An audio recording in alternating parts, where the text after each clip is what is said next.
क्या आप लोगों ने भी सोचा है कभी दैट आरएएस का जो सिलेबस है वो सेम रहता है, ठीक है, लेकिन बहुत कम लोग हैं जो इंटरव्यू के स्टेज तक पहुंच पाते हैं, ठीक है। सेम सिलेबस होता है, उससे पहला फिल्ट्रेशन लगता है आपके प्रीलिम्स में, प्रीलिम्स बहुत लोग क्लियर कर लेते हैं, फिर आता है आपका मेंस का एग्जाम, सिलेबस जिसका भी सेम है, लेकिन उस मेंस के एग्जाम में बहुत कम लोग इंटरव्यू तक पहुंच पाते हैं एंड आफ्टर इंटरव्यू बहुत कम लोग सिलेक्ट हो पाते हैं। ऐसा क्यों होता है? Why is there this difference? So ये चीजें होती हैं बिकॉज आरएस एग्जाम जो है वो सिर्फ एक एग्जाम नहीं है, बल्कि it is a process of selecting the administrators. और हर स्टेज के ऊपर दो आपका सिलेबस सेम होता है, but at every stage different things from that particular syllabus are being asked। और वो क्या डिफरेंस होते हैं, कैसे एक ही टॉपिक से आपको प्रीलिम्स में अलग तरीके के क्वेश्चंस मिलते हैं, मेंस में अलग तरीके के मिलते हैं और इंटरव्यू में अलग तरीके के मिलते हैं, तो उसके लिए हमें कैसे प्रिपेयर होना है आज इस वीडियो के अंदर हम लोग जानने वाले हैं। So hello everyone and welcome to RS only, and today we will be learning about the 3 stages and how we need to prepare for all 3 stages using an example today I will be explaining you people। So start करते हैं हमारा आज का video. सबसे पहले हम लोग जानेंगे that प्रीलिम्स के अंदर कोई भी टॉपिक जो है वो कैसे टेस्ट होता है। आज हम लोग जो टॉपिक ले रहे हैं वो we will be taking an example of right to education. Okay, now अगर ये टॉपिक है हमारे पास में तो प्रीलिम्स के अंदर इससे क्या क्वेश्चंस बन सकते हैं। सो प्रीलिम्स जो है आपका, प्रीलिम्स टेस्ट योर, प्रीलिम्स क्या टेस्ट करेगा आपका? प्रीलिम्स सबसे पहले आपके फैक्ट्स टेस्ट करेगा। What will it test? It will test your factual knowledge. Okay, prelims का नेचर क्या होता है? फैक्चुअल नॉलेज चेक करना। फैक्चुअल नॉलेज के अंदर इस पर्टिकुलर केस में क्या चेक कर सकता है वो कि भाई कौन सा आर्टिकल है, which article is mentioning your what? Your right to education। Article वो मांग सकता है आपसे, कौन सा एज ग्रुप होता है इन बच्चों का जिनको राइट टू एजुकेशन मिलता है, yes or no? 6 to 14 years, article 21A, right. कौन कौन सी स्कीम्स जो है हमारी वो किसको इम्प्लीमेंट करने में मदद करती हैं? आरटीई को इम्प्लीमेंट करने में मदद करती हैं, ठीक है। सो इस तरीके के क्वेश्चंस जो है वो आपके प्रीलिम्स के अंदर आते हैं। इसमें क्या टेस्ट करता है एग्जामिनर? हमें सिर्फ एग्जामिनर की सोच को समझना है। एग्जामिनर यहाँ पर टेस्ट करता है हमारी basic understanding. What the examiner is testing? Our basic understanding of any topic, ठीक है। So this is what, this is our first filter, जहां पर जो अनसीरियस कैंडिडेट्स होते हैं वो कंप्लीटली फिल्टर आउट हो जाते हैं and only the people who are serious about it they only get through this particular exam. Okay, I hope आप लोगों को समझ में आया होगा प्रीलिम्स का नेचर क्या होता है। Prelims is testing only your basic understanding कि आपको इस एग्जाम की या एडमिनिस्ट्रेशन करने के लिए आप लोग कैपेबल हो या नहीं हो, आपके अंदर वो बेसिक अंडरस्टैंडिंग है या नहीं है, ठीक है। क्या क्या हमारे स्किल टेस्ट हो रहे हैं यहाँ पर? सबसे पहला रिकॉग्निशन, यस और नो, कि हम प्रॉपर्ली चीजों को रिकॉग्नाइज कर पा रहे हैं कि नहीं कर पा रहे, ठीक है। दूसरा क्या टेस्ट हो रहा है हमारा? एलिमिनेशन, यस और नो, हमारे एलिमिनेशन स्किल्स टेस्ट हो रहे हैं। और तीसरी हमारी एक्यूरेसी।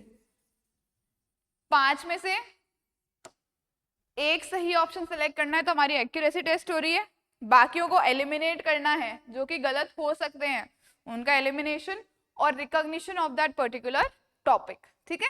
तो प्रीलिम्स के अंदर बहुत ऊपर ऊपर से हम लोगों को चीजें देखने को मिलती हैं, दो अब क्वेश्चंस का जो पैटर्न है वो चेंज हो रहा है, बट स्टिल जो है ये फैक्चुअल चीजें are still there in your RAS prelims examination. Okay, अब हम आते हैं हमारे मेंस के ऊपर। अब मेंस के अंदर एग्जामिनर जो है वो क्या देखना चाहता है?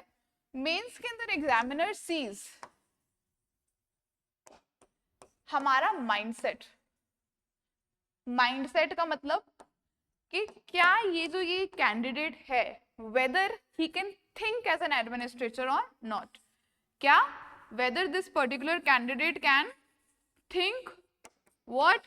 Think as an administrator or not. इसी वजह से अब फैक्चुअल क्वेश्चंस की जगह हमारे पास क्या आने लग गए हैं, हमारे पास क्रिटिकली एनालाइज वाले क्वेश्चंस आने लग गए हैं, क्रिटिकली इवैल्यूएट वाले क्वेश्चंस आने लग गए हैं, इलैबोरेट वाले क्वेश्चंस आने लगे हैं, कमेंट वाले क्वेश्चंस आने लगे हैं। क्यों?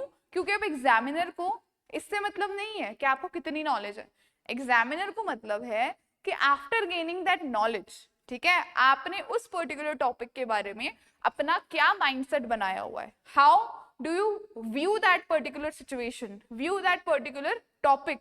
तो उससे क्या पता चलेगा कि भाई क्या ये बच्चा अगर ये फ्यूचर में आरएस ऑफिसर बनता है तो क्या ये हमारी स्टेट के लिए सही डिसीजंस ले पाएगा या फिर नहीं ले पाएगा। ठीक है, नाउ इसमें क्वेश्चन कैसे बन सकता है, इसमें आपका क्वेश्चन बन सकता है, अगर हम आरटी का एग्जांपल लें तो आरटी के अंदर हमने पहले देख लिया कि भाई किस तरह के क्वेश्चंस प्रीलिम्स में पूछे जाते हैं। अब मेंस में क्या पूछा जाएगा, मेंस में वो आपसे पूछ लेगा that evaluate the implementation, evaluate the implementation of RTE in Rajasthan and suggest some measures. क्या बोल रहा है ये, suggest some measures to what, suggest some measures to bring more efficient outcomes. For suppose करो इस तरीके का कोई क्वेश्चन आ जाता है आपके सामने, तो जब तक आपको ये नहीं पता कि हमारे राजस्थान के अंदर आरटीई के लिए क्या क्या स्टेप्स लिए जा रहे हैं, जब तक आपने न्यूज़पेपर को प्रॉपर्ली फॉलो नहीं किया है, स्कीम्स को प्रॉपर्ली फॉलो नहीं किया है, तब तक आप इस आंसर को जब तक आप इस क्वेश्चन को आंसर नहीं कर सकते हो, राइट। बट अगर आपने ये चीज पढ़ी है आरटी के बारे में, आपने फैक्ट सारे पढ़े हैं, लेकिन आपने उसका एक proper analytical point of view नहीं पढ़ा है, तब भी आप इस क्वेश्चन को आंसर नहीं कर सकते हो। ठीक है, सो मेंस के लिए आपके लिए अंदर क्या होनी चाहिए, आपके अंदर होनी चाहिए conceptual clarity. Conceptual clarity is very important in your mains examination. Mains examination में you should have the conceptual clarity कि कोई भी अगर पर्टिकुलर टॉपिक या सिचुएशन है उसका बैकग्राउंड जानो, ठीक है, उसमें अभी कितना चल रहा है और फ्यूचर उसका विजन क्या है, ठीक है, क्या इम्पैक्ट है उसका, उसको और बेटर कैसे बनाया जा सकता है, ठीक है, and then a balanced conclusion. That is all you need to do for your mains. This is the approach of your mains. ठीक है, इसीलिए यहाँ पर बहुत सारे जो बच्चे होते हैं जिनका प्रीलिम्स हर साल क्लियर हो जाता है, लेकिन वो मेंस में आकर इसीलिए अटक जाते हैं क्योंकि रट्टा तो वो लोग मार लेते हैं और उससे उनका प्रीलिम्स भी क्लियर हो जाता है, लेकिन जब मेंस की बात आती है तो over here you need to apply your own brain.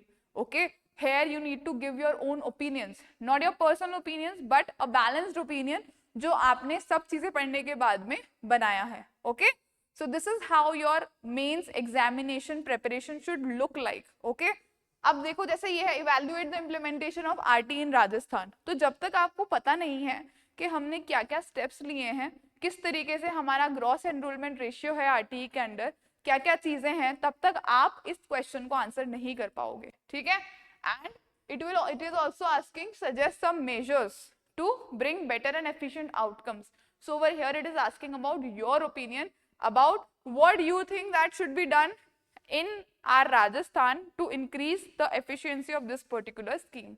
इससे एग्जामिनर क्या जानना चाह रहा है कि अगर इन फ्यूचर आपको आरएस ऑफिसर बनाया जाता है, ठीक है, आपको एजुकेशन डिपार्टमेंट में अगर भेजा जाता है, सो वहां पर जाने के बाद में आप प्रॉपर पॉलिसीज बना पाओगे या नहीं बना पाओगे। Okay, so this is how you need to prepare yourself for your what, for your mains examination. ठीक है, यहाँ पर क्या क्या टेस्ट हो रहा है आपका, यहाँ पर आपकी 3 चीजें टेस्ट हो रही हैं। क्या क्या 3 चीजें टेस्ट हो रही हैं आपका, आपके एनालिसिस स्किल्स क्या टेस्ट हो रहा है, एनालिसिस, दूसरा आपका स्ट्रक्चरिंग। स्ट्रक्चरिंग बहुत इंपॉर्टेंट होती है, यस और नो, आपकी स्ट्रक्चरिंग बहुत इंपॉर्टेंट है। whenever you are writing an answer you need to structure it properly, कि आपके आंसर में एक फ्लो बना रहे, उसी तरीके से आपको पॉलिसी स्ट्रक्चर करनी होती है। whenever you are making a policy, whenever an administrator is making a policy, that administrator has to structure that policy very nicely so that a flow is being maintained. Okay, analysis, structuring, उसके अलावा आपकी administrative thinking plus your administrative thinking. These are the things which are being tested in your mains examination. Then comes your final stage, that is interview. ठीक है, interview के अंदर वो लोग क्या देख रहे हैं कि भाई हमने इस इंसान को प्रीलिम्स से पास करवा दिया, इस इंसान को मेन से ये पास करके आया है यहाँ पर। अब वो देख रहे हैं कि क्या इस पर्टिकुलर इंसान में जो हमारे सामने बैठा है, अभी तक उन्होंने आपको देखा नहीं है, ओके, अभी तक उन्होंने आपकी पर्सनालिटी नहीं देखी है, अभी तक उन्होंने आपके आंसर्स नहीं सुने, उन्होंने सिर्फ आपकी कॉपीज देखी हैं। Now they are making you sit in front of them and they are deciding whether this person can be a part of bureaucracy or not. जिस ब्यूरोक्रेसी में हम पैनल बैठे हैं अभी, whether this person he can qualify to become a member of this bureaucracy or not, ये इंसान एक administrator बन सकता है या नहीं बन सकता। Okay, so in your interview आपके सामने जो है जजमेंट, किस तरीके के आपके जजमेंट्स हैं, किस तरीके के आपकी डिसीजन मेकिंग है, ठीक है, प्रेशर सिचुएशंस के अंदर आप कैसे रिएक्ट करते हो, ये सब चीजें टेस्ट करी जाती हैं। और अभी इंटरव्यूज चल रहे हैं, यस और नो, इंटरव्यूज आपके दिसंबर से स्टार्ट हो गए हैं and interviews will be going for like 4 months मोर। तो इंटरव्यू जो चल रहे हैं आपके, उसके अंदर क्या सिचुएशन देखी जाती है, यही सिचुएशन आपकी देखी जाती है। अब इंटरव्यू में कैसे क्वेश्चंस पूछे जा सकते हैं आपसे, इंटरव्यू में आपसे मोस्टली सिचुएशन बेस्ड क्वेश्चंस पूछे जाते हैं, situation based questions. For example, अभी हमने आरटी का एग्जाम्पल लिया, फॉर एग्जाम्पल एग्जामिनर आपसे पूछेगा that you are an SDM of a district, okay, and आपकी डिस्ट्रिक्ट के अंदर जो है वो आरटी बच्चों का ड्रॉप आउट बहुत हाई है। इस सिचुएशन के अंदर आप क्या मेजर्स ले सकते हो, ठीक है, एक सिचुएशन दे दी आपको, आपके डिस्ट्रिक्ट में आरटी ड्रॉप आउट्स बहुत हाई हैं, अब इस सिचुएशन के अंदर आप क्या मेजर्स लोगे। तो ये क्या हो गई आपके लिए, एक सिचुएशनल चीज हो गई, यस और नो। तो आप सिचुएशन को ध्यान में रखोगे, जो आपने पढ़ा है उस पढ़ाई को आप अप्लाई करके देखोगे और फिर आप अपना एक डिसीजन बनाओगे।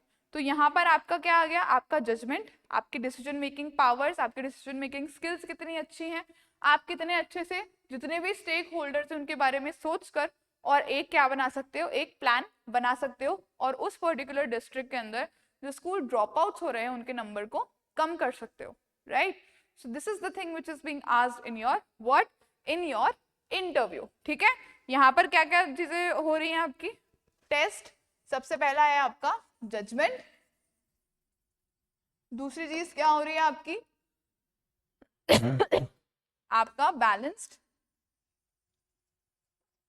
Opinion, right, and the third thing which is being tested is your judgement हो गया, आपका बैलेंस्ड ओपिनियन हो गया, और आपके अंदर कितनी एडमिनिस्ट्रेटिव मैच्योरिटी है, क्या है, एडमिनिस्ट्रेटिव मैच्योरिटी। फॉर एग्जाम्पल, अगर कोई इमेच्योर बच्चा होगा, जो इमेच्योर कैंडिडेट होगा, वो तो ये भी बोल सकता है कि सर मैं घर घर जाकर सबको बोलूंगा कि अपने बच्चों को स्कूल भेजो। Is this a very mature answer? No, any person, any administrator would never choose to do that, because यहाँ पर हमें लोगों का behavioral change चाहिए, right? लोग क्या सोचते हैं, that उनका बच्चा जो है वो स्कूल जाएगा, इससे अच्छा उनके पास काम करेगा, उनके पास 2 पैसे आएंगे। तो उनके अंदर एक behavioral change लाना बहुत जरूरी है, and that must be the thing an administrator must be addressing, okay? So these kind of things are being judged when in your interview. So उसके लिए आपको जब तक उस पर्टिकुलर टॉपिक की इन डेप्थ नॉलेज नहीं होगी, जब तक आपको उस पर्टिकुलर टॉपिक के ऊपर क्लैरिटी नहीं होगी, तब तक आप यहाँ पर इस स्टेज के ऊपर आप किसी को भी बुद्धू नहीं बना सकते। इन प्रीलिम्स मेंस 2 चीजों में बुद्धू बन सकता है कोई भी, इंटरव्यू के अंदर कोई बुद्धू नहीं बन सकता। यहाँ पर आपकी रियल जो पर्सनैलिटी है, रियल जो आपके थॉट प्रोसेस है, रियल जो आपके माइंडसेट्स हैं, वो सब चीजें क्या होती हैं, टेस्ट होती हैं, ठीक है। और एस्पिरेंट्स क्यों कंफ्यूज हो जाते हैं, एस्पिरेंट्स इसीलिए कंफ्यूज हो जाते हैं कि उनको पता नहीं होता है प्रीलिम्स, मेंस और इंटरव्यू तीनों चीजों की अप्रोच जो है वो क्या है, एकदम अलग अलग है। सिलेबस सेम है बट चीजें क्या हैं आपकी, टेस्टिंग जो है वो तीनों स्टेजेस के अंदर अलग अलग तरीके से की जा रही है, ठीक है। तो जो एस्पिरेंट ये चीज समझ गया, इस हिसाब से उसने अपनी तैयारी कर ली, सो दैट एस्पिरेंट उसका सिलेक्शन जो है वो पक्का है, ठीक है। और अगर आप लोगों को अपनी प्रेपरेशन के अंदर कोई भी डाउट्स हैं तो आप हमसे कभी भी कांटेक्ट कर सकते हो। नीचे डिस्क्रिप्शन बॉक्स में एक लिंक दिया हुआ है, वहां पर जाकर आप अपने लिए काउंसलिंग सेशन बुक करा सकते हो। Till then keep studying hard, अपनी स्ट्रैटेजी को स्ट्रॉन्ग बनाओ सो दैट 2026 वाला आरएस का अटेम्प्ट जो है आपका वो क्लियर हो जाए। तब तक पढ़ते रहो अच्छे से, honestly keep working hard. Thank you so much and all the very best.